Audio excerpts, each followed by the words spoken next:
Close contacts of those infected with rare disease offered vaccines and told to isolate for up to public health officials are to announce more UK monkeypox cases on Monday, as efforts ramp up to contain the first multinational outbreak of the virus that has led to cases in at least 14. The unusual outbreak of the rare disease has sparked a wave of contact tracing and testing, with the closest contacts of confirmed cases, such as partners and people in the same household, offered a vaccine and told to isolate at home for up to 21 days. Under UK Health Security Agency (UKSA) guidance, the same high-risk contacts are advised to avoid immunosuppressed people, pregnant women and children under 12, as they are more vulnerable to serious infections. Reports have said that one of the UK cases is a child who is in intensive care in London with the disease. The NHS and UKSA said they would not discuss individual cases. While some monkeypox patients have been admitted to hospital, many confirmed cases that do not need specialist care are told to isolate at home until local health protection teams are confident they are no longer infectious. The vast majority of identified cases are isolating at home and do not require hospital admission, said Dr. Claire Dewsnap,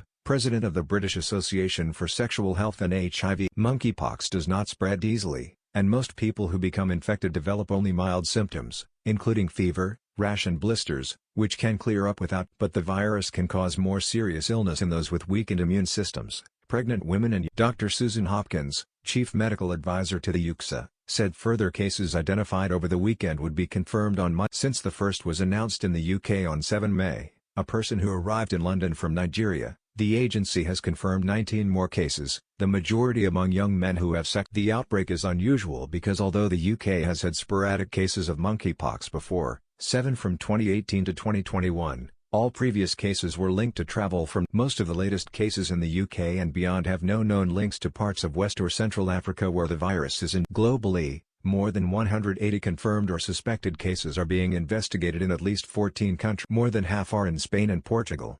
Genetic analysis of 3 monkeypox viruses from the outbreak have found it closely matches the virus that spread from Nigeria in 2018 and 20. The same studies suggest that a Belgian man contracted the virus on a recent trip. The pattern of the outbreak suggests the virus is spreading primarily through sexual. The infection can be passed on through close contact with body fluids, infected ulcers, and contaminated materials such as towels. Superspreader events may have boosted the outbreak since it arrived in Europe.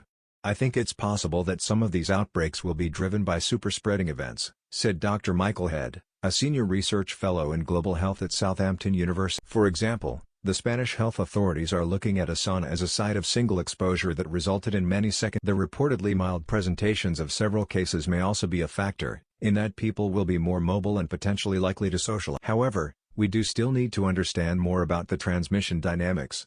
Hopkins told BBC One's Sunday Morning Show that community transmission in the UK was largely centred in urban areas and we are predominantly seeing it in individuals who self-identify as gay or bisexual, or other men who have sex with men. Asked why cases were mostly in that group, she said, "That's because of the frequent close contact." Sign up to First Edition, our free daily newsletter, every weekday morning at 7 a.m. We are detecting more cases on a daily basis and I'd like to thank all of those people who are coming forward for testing to sexual health clinics, to the GPs and emergency department. We are finding cases that have no identified contact with an individual from West Africa, which is what we've seen previously in this country. We would recommend to anyone who's having changes in sex partners regularly, or having close contact with individuals that they don't know, to come forward if they develop. Dewsnap said sexual health clinics were already under massive pressures because of cuts and lack of support in recent years, while there were a worrying number of unfilled genitourinary medicine specialist posts in sexual health. As you're joining us today from Vietnam, we have a small favor to ask. Tens of millions have placed their trust in The Guardian's fearless journalism since we started publishing 200 years ago, turning to us in moments of crisis, uncertainty, solidarity and hope. More than 1.5 million supporters, from 180 countries, now power us financially, keeping us open to all, and fiercely. And unlike many others, The Guardian has no shareholders and no billionaire owner. Just the determination and passion to deliver high-impact global reporting, always free from commercial or political. Reporting like this is vital for democracy, for fairness and to demand better. And we provide all this for free, for everyone to read. We do this because we believe in information equality. Greater numbers of people can keep track of the global events shaping our world, understand their impact on people and communities, and become inspired to take meaning. Millions can benefit from open access to quality, truthful news, regardless of their ability to pay for it. If there were ever time to join us, it is now. Every contribution, however big or small, powers our journalism and sustains our future.